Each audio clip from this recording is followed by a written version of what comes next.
Hey, and welcome to the podcast where we talk about creating experimental art in trauma informed and sustainable ways that support artists, our communities, and our organization as a whole. I'm your host, Micah, and you're listening to Any Other Anythings.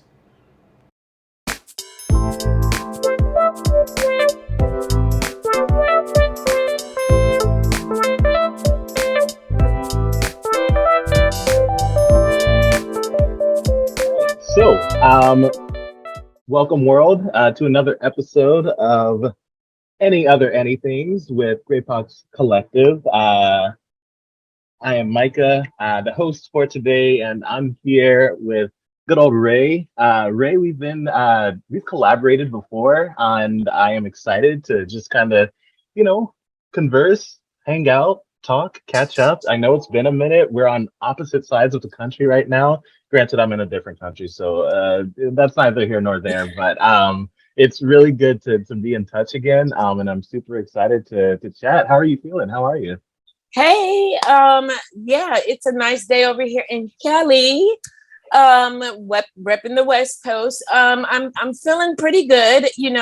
This is one of my first of what I hope to be many collaborations in podcast and in radio. And yes, I am very excited that we are back sharing the same space, especially up underneath the rainbow umbrella of Graybox and all that we have to offer.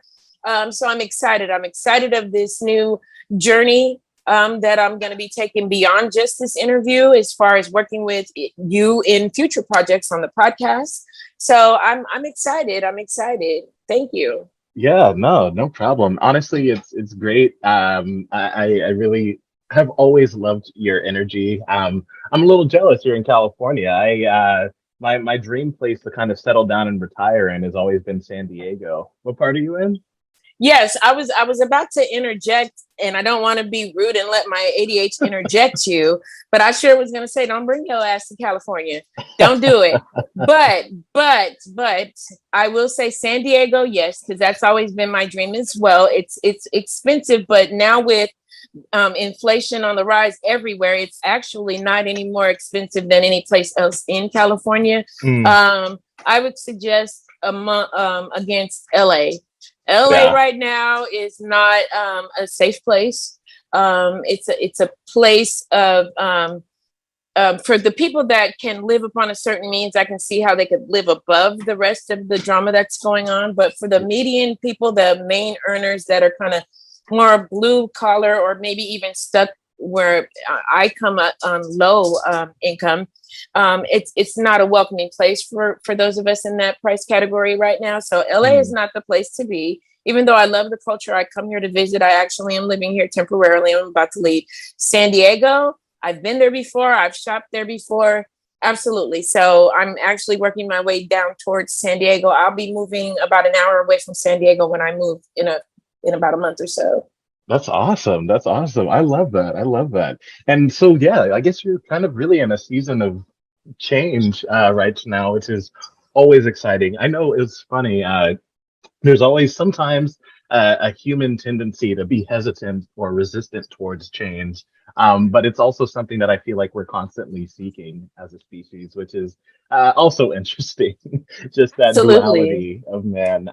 But I'm kind of curious. I know you're making some shifts. You're talking about like maybe pursuing radio and kind of exploring more of your artistic self. So I am curious, like, uh, how is it? How is your current process of sustaining yourself as an artist? Like, what is that looking for you, like right now? Well, luckily, if I'm understanding the whole context of the question right, so I'm going to hit it in a couple of different directions. Luckily for me, right now, I'm medically retired. I worked my ass off in the regular world for many, many years, trying to beat the statistic status quo. I grew up in foster care. I didn't really have a family base. So once I turned 18, I enlisted in the Corps. I went to school. I did all this stuff to educate myself and work for the government. I was a foster parent for almost 15 years. So I handled the adulting stuff all in the beginning of my life, including, excuse me, raising my two kids or whatever Mm, involvement I had with them. And My youngest finally turned 18 a couple of years ago in 2018, and she enlisted in the Corps. My son is 33, and now she's 22. I am a full-time artist right now because of the fact that I'm medically retired. So, of course, I get medical benefits to stay at home.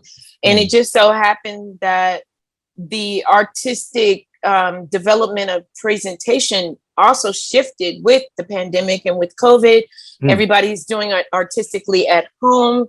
Whereas all growing up, I doubted my abilities to sustain myself as an artist because I am also, not only am I diagnosed as autistic, which affects my social skills and me wanting to be a part of the greater big arts world with all these people that think differently than I do, but I'm also avoidant. So I have a hard time with social skills. And that was a big block on me pursuing my artistry as a youngster. That's why I went into psychology and corrections, and foster care just kind of gave up. But when the pandemic came, everybody went virtual. And I was like, oh my goodness, it was like my inner spirit said, bitch, this is your chance. And I kind of took that. My kids moved out. They live in different states. And I started with I just wanted a taste. I just wanted to see. I mean, because I went to school, I studied years of performance arts, even through college. I just couldn't get a degree in it or go to school, like to a performing arts school. So I just wanted to see if I still had it. And my very first audition was Gray Box. It wasn't just with Gray Box. It was on a panel with 5 other directors, and Molly and Lisbeth chose me out of the others. And literally my first audition has now landed me a full-time career, a part of the collective. And I started running. I went, to land 3 directors and 4 roles in one audition that day, it changed my life because I didn't have confidence. I didn't have self-belief. I don't have family. I didn't have anybody pouring into me. And I even had kids like, you're crazy. Your time is over. So to do it at 46, actually, I was 45 when I first auditioned. And to land 4 of them scared me. I was like, well, holy shit, who do I think I am then? Maybe I can do this. And I just started running, taking classes. So full time is what I do. So I started instantly developing my presence on social media because it's all virtual. I'm one of the older, I'm a Gen Xer, I believe, that because of autism and how it kind of locks me into a youthful state of mind, I didn't have a problem with transitioning into what the youth are into now, which is digital and virtual platforms. I love video games. I'm a nerd, autistic, weird science kid from the hood. That's me. Literally cuss you out, but I want to go home and watch, Sesame Street and shows about science. So to grow up and to be the same person, because due to autistic traits, I'm literally the same person I was at 20. So sustaining myself as an artist full time, all it meant really was learning how to navigate these virtual platforms, using the fact that I fell in love and I got hired right away by my dream, my theater, and then building from there. It was all up from there. So sustaining myself, of course, I do live off the stipend I get as an artist, anything that anybody will bless me with. But my main resources now come from disability. So I live as a minimalist. I'm not out there eating and no, I don't need to. I'm very happy. I'm 48 on stage, dancing and making art and creating virtually with people half my age. So sustaining myself as an artist right now is mostly just a frame of mind of ambition.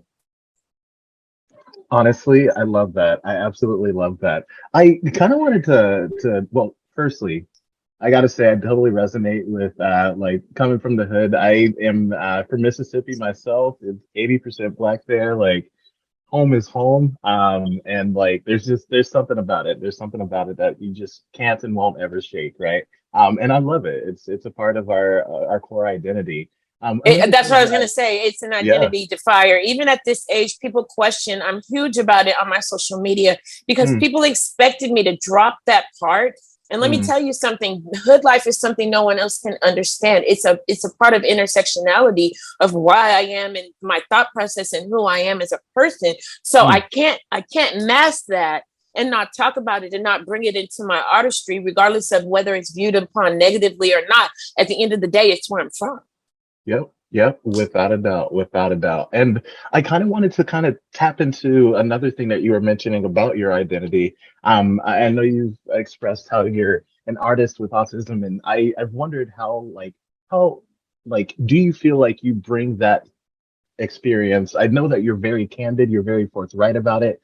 You're an advocate for the awareness of that community, yourself clearly included. And I just wonder, like, how do you integrate that into your artistic practices? Do you just create awareness? Do you try to build that into your creative process? What is that like? All of that, total visibility. I was very bullied severely growing up, and I didn't get diagnosed until I was 46. And then it was like an aha moment, because once you know who you are, then you know why you move and why you operate and why you think a certain way. And I've always understood that my creating process, my art, the way I think about art has always been different from mainstream or from these set of people where I'm not accepted.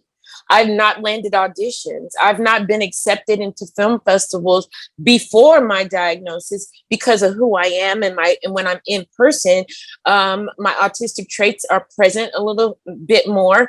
And I was trying to mask that, and I just don't fit in, because when I'm trying to mask it, now I'm awkward.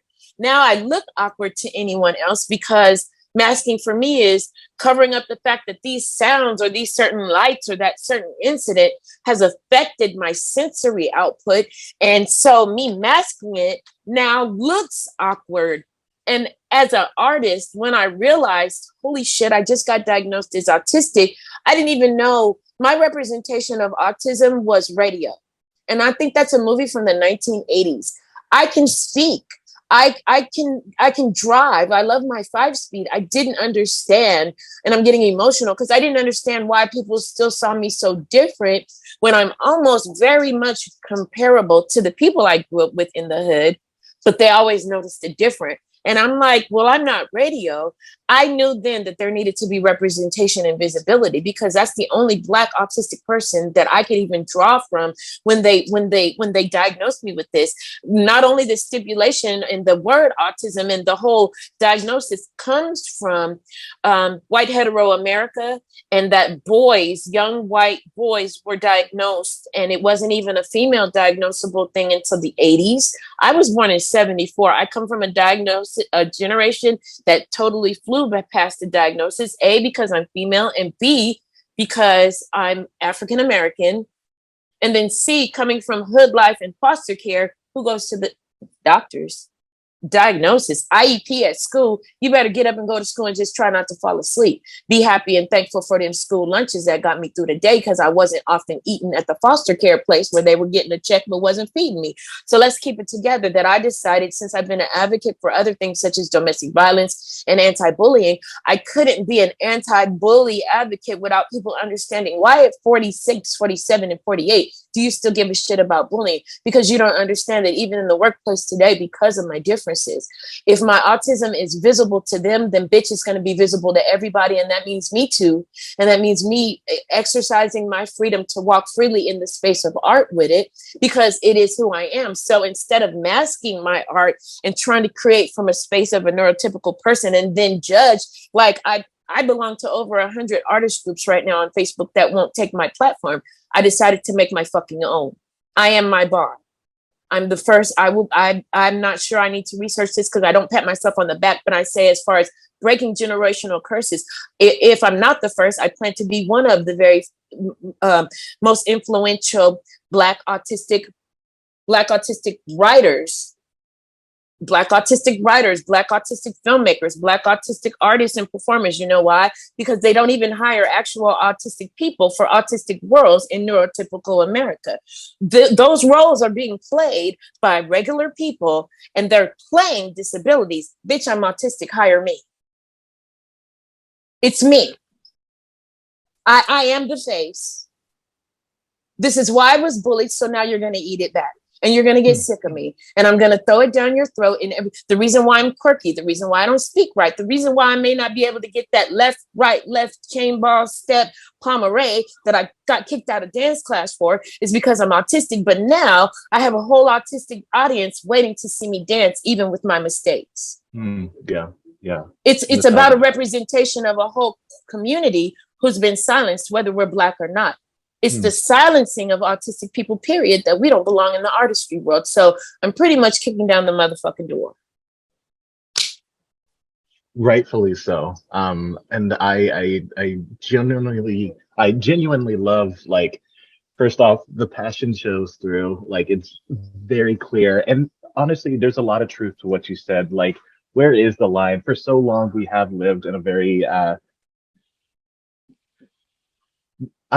can't even like fully phrase this correctly, but like there's this sense of, or this idea of normal that has been just kind of perpetuated across the board. And that's from, things as rigid as business or things as fluid as arts, but still, like, there's this baseline that's been established of like, oh, you have to be at least at this threshold to be an artist or to be a successful business person on either end of the spectrum, which is baffling to me. And yeah, it is such a sad and strange anomaly for these stories to be told about a community when that community is eager to be a part of this experience, Absolutely, especially in the artistic world. So I love that. I genuinely love that. I'm gonna kind of shift a little bit. I know you spoke really briefly at the beginning about how you were first introduced to Gray Box Collective, and having all of those experiences sort of just kind of land in your lap at once with that experience, which is such a blessing. I'm curious, what was that shift into full-time artist? Was there a specific show or experience once that ball started to roll that really has stuck with you, that you would maybe like to revisit or you think back fondly on? Like, what part of that experience sticks out the most, I guess? Well, if I could, I'd like to put it in more of a genre, because when I did this audition, it's not the only one I landed. I actually landed a couple of roles in web series. I've done some background work for regular web series that they were trying to get on platforms like Netflix and stuff like that. So TV shows and things like that. And when I was growing up, I always wanted to audition for reality TV, things like that. And this experience, auditioning this time, that just happened to have two panelists from the theater world, changed my life because it sucked me into theater. Now, I was exposed to theater as a youth and in college because that's theatrical performing arts. Also in choir, in church, we often do theatrical plays. I've been in a lot of church plays. So, but as an artist, I'm not gonna lie, I also was driven by what I mainly see in mainstream, which as a Black artist, which I also do rap, but we want to rap, we want to be musicians, we want to be actors. And I thought that the experience or the lifestyle or even the recognition would come from that side. And coming in the door with theater changed my life because, again, like we're speaking, I couldn't land auditions because I can't give direct eye contact. That's a trait of being autistic. So I was literally getting turned down for jobs in Hollywood for just being me, whereas theater doesn't give a fuck. You understand? So and I decided, like, I'm a very loyal person. If theater was going to be the one to accept all my diversities, that's where I'm going to stay. And I'm going to branch off of theater and I'm going to grow, because that means theater is inclusive. Whereas what you were just speaking on, it's not inclusive in all other mainstream forms of artistry. So it changed my life in the aspect of me stopping chasing auditions for other roles and focusing more on my role as a theatrical performer, because I learned we do all of that. We act, we do radio, we do something that seems like a web series. You get the whole experience in theater, my bro. I can bring music into my theater, whereas the music world won't accept me because sometimes I stutter. Are you fucking kidding me? You know what I'm saying? Or that I'm weird because I want to rap about science and evolution. You know what I'm saying? And I'm not glorifying the life I came from. I would never give up the life I came from. It's going to be with me always. But that doesn't mean it's going to be every topic in my music. I want to explore everything else. I want to journey around the world. I want to taste different cultures. I want the experience that, unfortunately, coming out as an artist in some of the other genres kind of keeps you stifled. It keeps you set to that. As a theatrical bitch, that means theater. Whatever I do is what I could do, except for versus mainstream. If you're a musician, you have to be a musician. And how many times have you seen a musician try to switch from musician to actor and their shit doesn't pop? It's really interesting, that point that you brought up. I've always had a love-hate relationship with labels in particular. It's so great to be like almost validated in a sense when you find a community that that you are truly a part of. I remember, like, speaking specifically to like your theater experiences.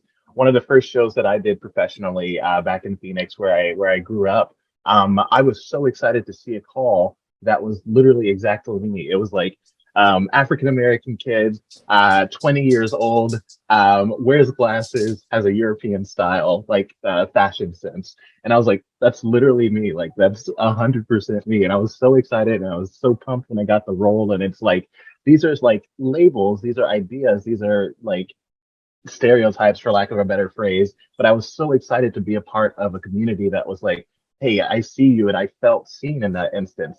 But on the flip side of that, you have these preconceived notions of like, oh, you're a musician, oh, you're an actor, so you need to stay in your lane. And it's like, or it's like when people do like exactly what you said, try to make a shift into a different field of art or expression.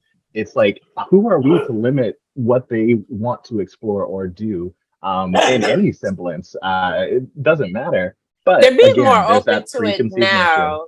Yeah, yeah. They're definitely allowing it more now than they did in my generation. There's Mm, many careers that have failed from someone trying to hop from one artistry to the next from my generation. yep, yep. I love how I'm seeing now these musicians can be influencers. They're coming out with cooking shows. They're coming Hmm. out. So theater, though, is where I could truly operate and be totally vulnerable, even as myself with my disabilities, Yep. and skip and be around all of those, throw my cooking in, throw my music in. It gave me an umbrella of protection. Mm. And let me tell you, let me piggyback off of that. Maybe that's the clarity you were looking for when I answered the last question. What was it that got me? I was on Facebook and I actually just saw an open casting call, and the script happened to be for an abandoned foster kid. And Mm. my very first audition, I'm actually, that got me hired with the 5 panelists, including Graybox, was a short scene of me saying I was abandoned, adopted. That they allowed me to take that small scene I auditioned with, and they turned it into my role into the show. I performed that same role over and over again, and it set to me that night on the theater stage. Now, no, I'm not at Rolling Loud. No, I'm not on a BET stage with 1,000, but it's actually better because I have certain phobias and nobody's snapping cameras, because in the theater, it's a little bit different and you got to be quiet. So now the artist can come out in me, and the words I'm saying are more true form to character of who I am. It's who I am. So if you're going to open the door and let me audition with a piece about a disadvantaged kid, don't take it, some of these shows that they'll highlight in other, I don't want to just keep calling on Hollywood, because there's a lot of independent other film companies that are mainstream that will film these things, and it's just about a script. It's just about a script. Theater wants you to feel it. Theater wants you to be experienced. It's not just a script, it's an experience. I'm sharing, even if I'm reading the story of someone else, oftentimes theater comes from the creation of true happened events or spoken words or experiences. So I'm still sharing and giving the passionate experience of of someone else. And I can take that and run with. Now that I auditioned as a foster kid, the whole theater world knows I'm a foster kid, and that's okay. Whereas in other mainstreamers. They want you to play the role that they give you to play, and then you're going to get typecasted as that forever and probably never be able to land another job because we met you as this Disney kid or this so-and-so kid or this so-and-so kid. Whereas I think theater just brings together a homogenization of artists to be from the background they're from the experiences they're from, with the disabilities and the disadvantages they have. And that's what makes our scripts. That's what we create off of. Without a doubt, without a doubt. So here's kind of a maybe a bit of a curveball question, but if you were like speaking, like hopefully somebody in our audience is resonates with one of the communities that we're a part of, whether it's the African American community, someone that's been through the foster system, someone who is navigating autism. I'm curious, is there a word of advice from one artist to another that you would give that shared community in their pursuits? Absolutely. I come from several intersectionalized, marginalized communities of oppression, period. I identify with the African American community, which is nothing but oppression. I identify with the LGBT community, which LGBTQIA plus community, which is under the umbrella of oppression. Then I identify with the autistic community and the neurodivergent community. All of that, I say all of that to say, representation matters. And the only way we can fight oppression is through rebellion and representation. So I just said, fucking do it anyway. I literally had to develop an attitude of, I don't care. I'm going to do it anyway. Because if I listen to Black people, why are you in theater? That's a nerd position. Or just the general LGBT issues of being out, because a lot of my theater experience happens to be with me and masculine women of masculine of center, and they want to stay hushed sometimes. Don't bring that out because the LGBT community, we don't want to stir no pot. And here I come with a big ass pot because I feel like we got to do it anyway. Nobody knew that walls could be broken down until somebody threw the first fucking brick. You gotta do it anyway. I have phobias. I do it anyway. I do whatever I have to do to get past my fears. I'm not doing this as someone that doesn't have my own reservations. I'm doing this as someone, despite my reservations, my convictions, and my fears. And that's the advice I would give to anyone else, because I would have never even found out that I even had a chance had I not done that first audition. That people told me, give it up, you're a mom, but I did it anyway. And because I did it anyway, I landed 5 fucking roles. You know what I'm saying? Like, yeah. My biggest, being bullied. I'm a survivor of narcissistic abuse. It totally strips your confidence. I have no confidence, and yet I will get on social media with no clothes on. And my motto is do it anyway.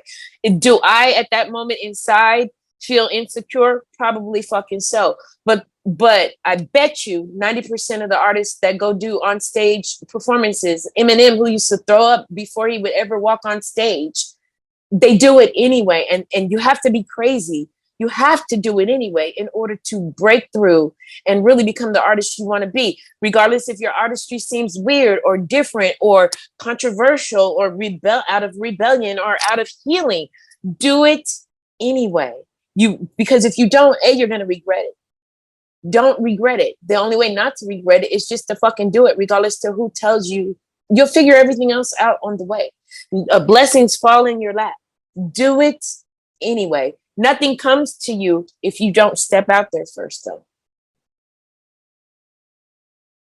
Absolutely love that. And I think there's so much, I don't think, I know there's a lot of truth to, there's complete truth to exactly what you said, to do it in spite of, to push past, regardless of your given circumstances or how the world perceives you, because the world is always going to perceive you somehow, right?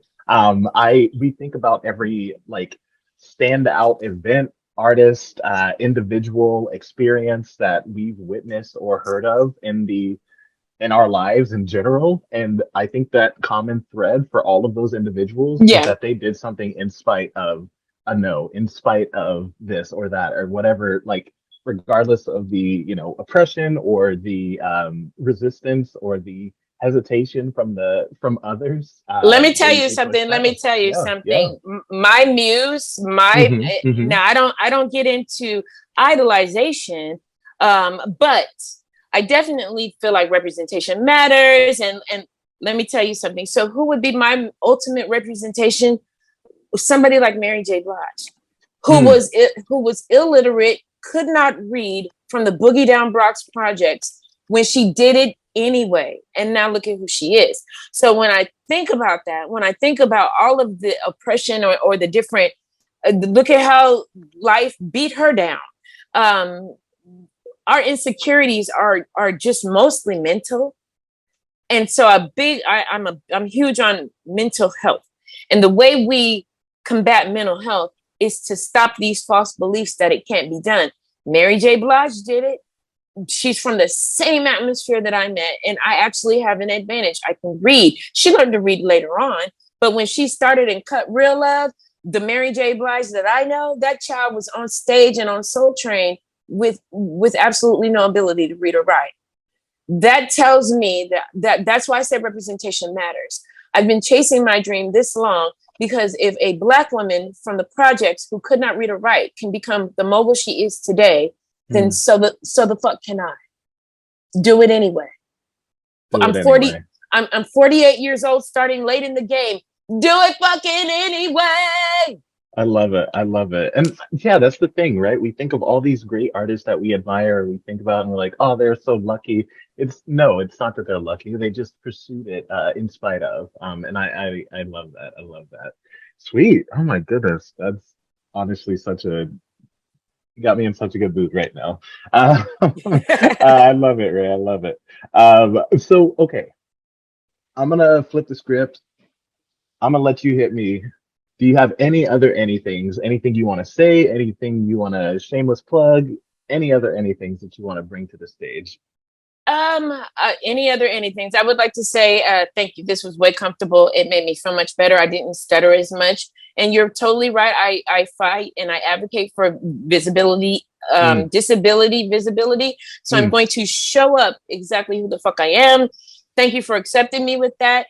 I guess a shameless plug would be I can't wait to grow. Just know that especially if you have a spouse, yes, I might become a junior stalker of yours, but I want nothing from you other than to develop my radio skills. Mm. So if I could be blessed to be able to sit up underneath you and to learn some shit, that would be my shameless plug. Definitely knowing that you are way ahead of me in the game of the radio.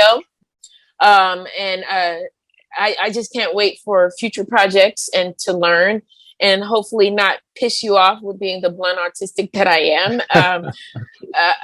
I'm ready to work, and I'd love to see what we can do and what we can create from here on out. Just thank I you for love this it. opportunity. Yeah, no, this has been great, and you've done the opposite from piss me off. I don't think I've stopped smiling this whole time, so we're feeling good. We're feeling great. No, this has been a pleasure. It's been an honor. Thank you, listeners. Thank you, Ray. It's been another great episode of Any Other Anything. All right, take care. Bye.